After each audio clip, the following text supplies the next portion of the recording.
to edit out of it. So I'm Jack Newby. I am Executive Director of the Joslyn Center. Welcome to our Interview Friday show. Our guest a little later will be talking to Jason Austin from the city of Palm Desert. But before we do that, I want to talk a little bit about what's happening here.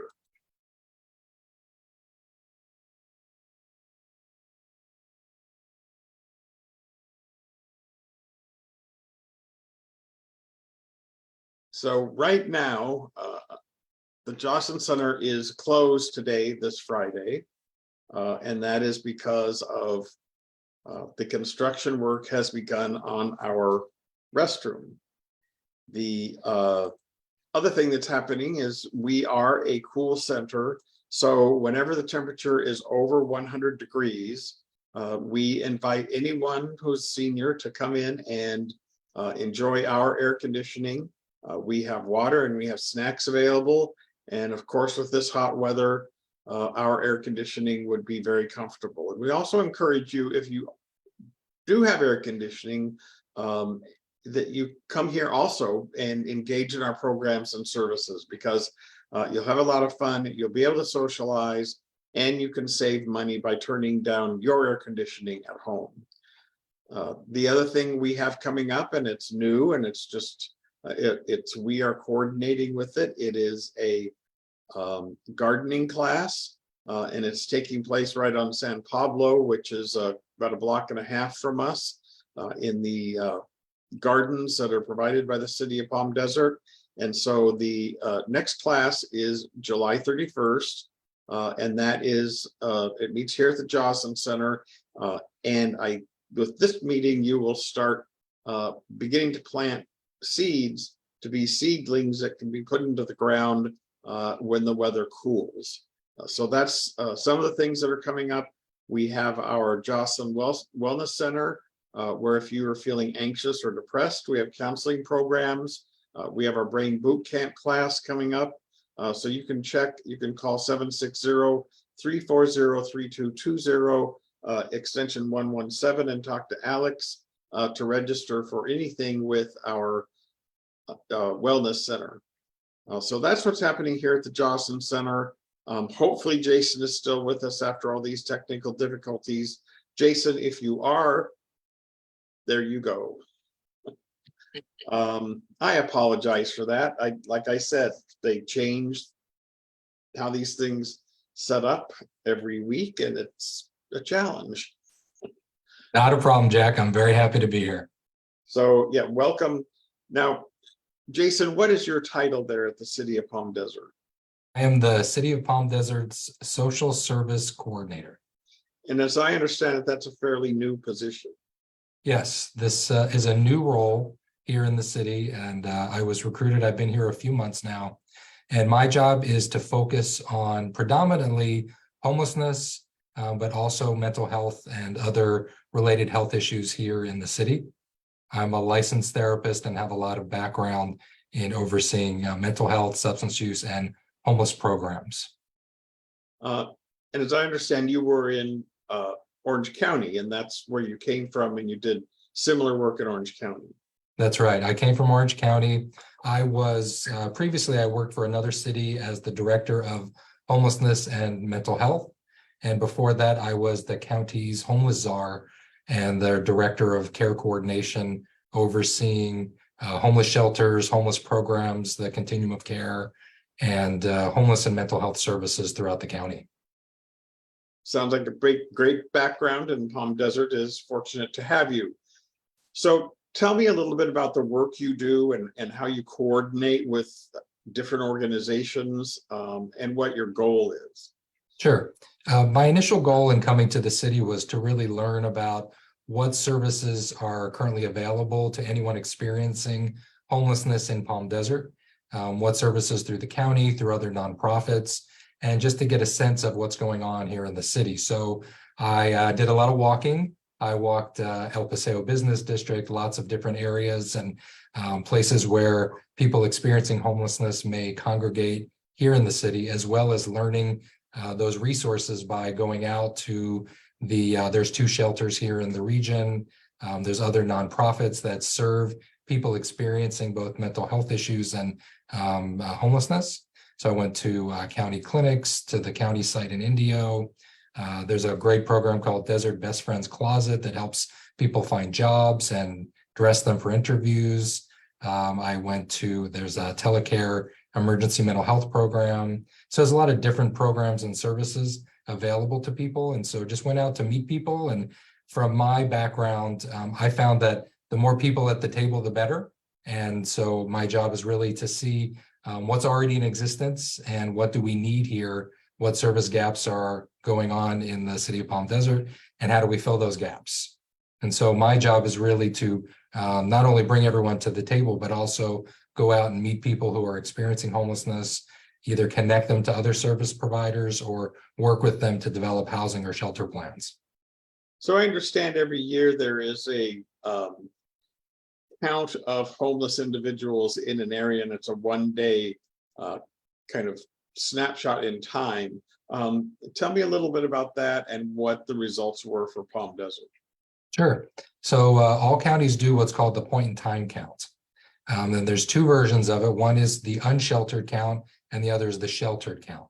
So the unsheltered count recruits volunteers, city staff from all different cities, and they go out on the same day in January and do a count and survey of individuals experiencing homelessness on the streets.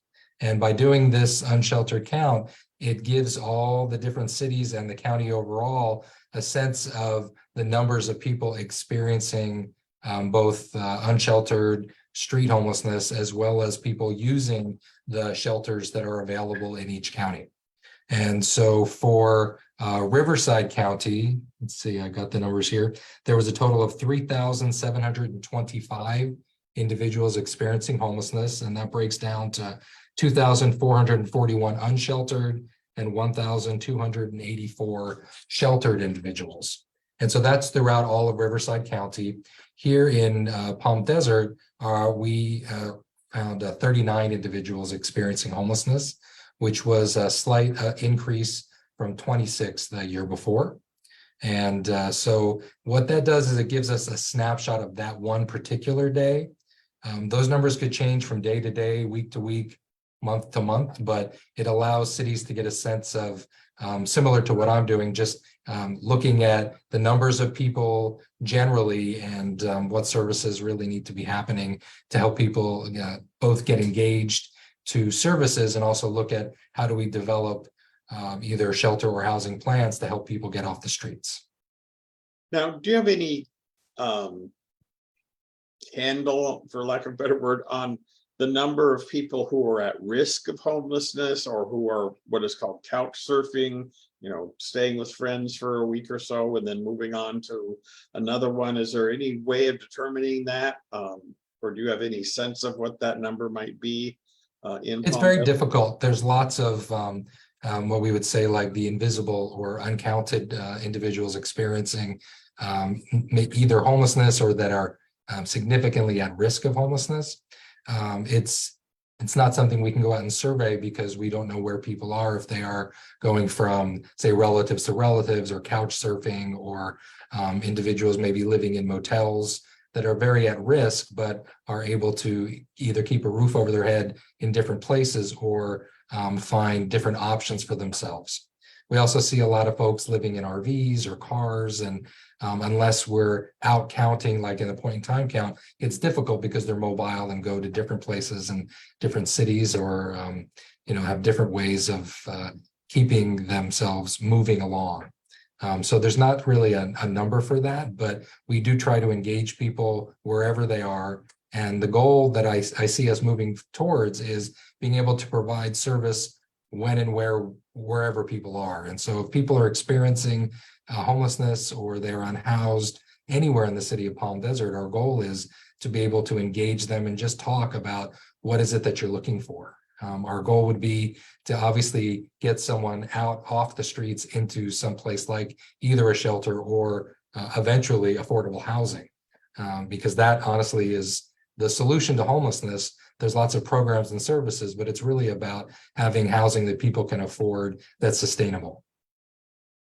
Now, there are a couple of different types of programs. Does Palm Desert use for homelessness the Housing First program, type of program where people are in shelter so they can access services? Or is it they need to resolve some of their underlying issues that brought them to be homeless and then they can find services? Housing First is the modality that is very strong in all services throughout California. So that really is the modality that says, let's get people housed, and then we can address all these other underlying issues. What we've been working on over the last couple of months here in the city of Palm Desert is really working with existing resources. So we actually are just finishing up an agreement with the Coachella Valley Rescue Mission to contract for dedicated shelter beds. So that way, even if they're full, we will have shelter beds available for people here in the city. We also are putting out an RFP to bring in additional street outreach providers with a focus on helping people with substance use and mental health issues to get off the street and link to not just shelter and housing, but also supportive services for health and behavioral health treatment. So we're really looking at across the board, how do we engage people and get them to that next step in their journey to housing? And some people are open to trying shelter. Some people congregate living in places like shelters, it's just not going to work for them. And so we want to come up with options for everybody.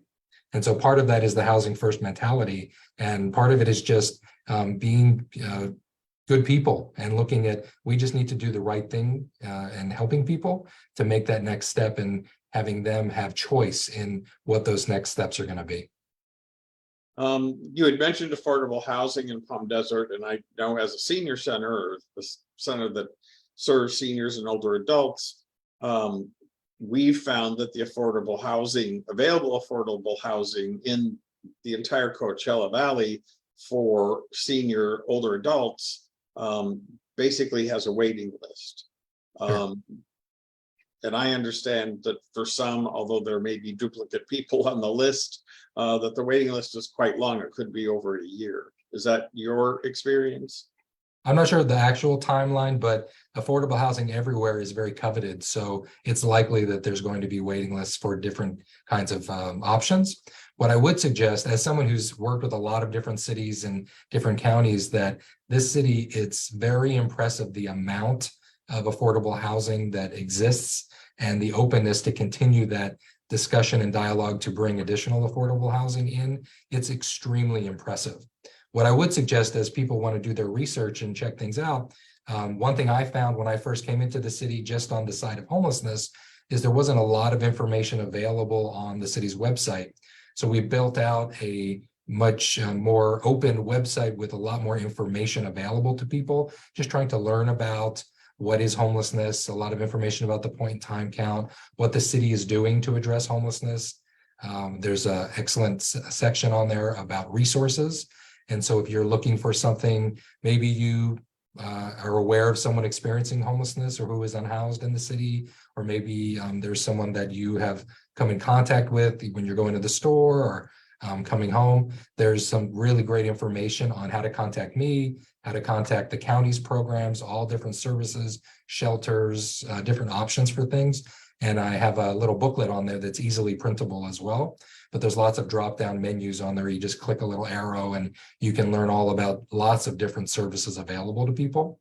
And we also have something similar. The housing department has some really great information here in the city, also on the website as well. And so check out palmdesert.gov, and or if you just want to search engine homelessness Palm Desert, the sites will pop up for you. But there's a lot of great information, not just about resources, but also general homelessness, what residents and neighbors can do, what businesses can do, some helpful tips in working with the sheriff's department, and also looking at learning more about all the different affordable housing communities here in the city. That's also available on the city's website. So I recommend everybody check it out.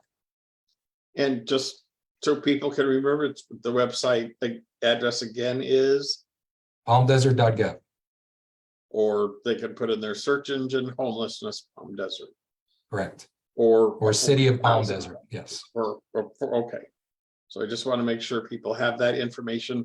Just to wrap up a little bit, you had mentioned, that you are a licensed therapist. Mhm.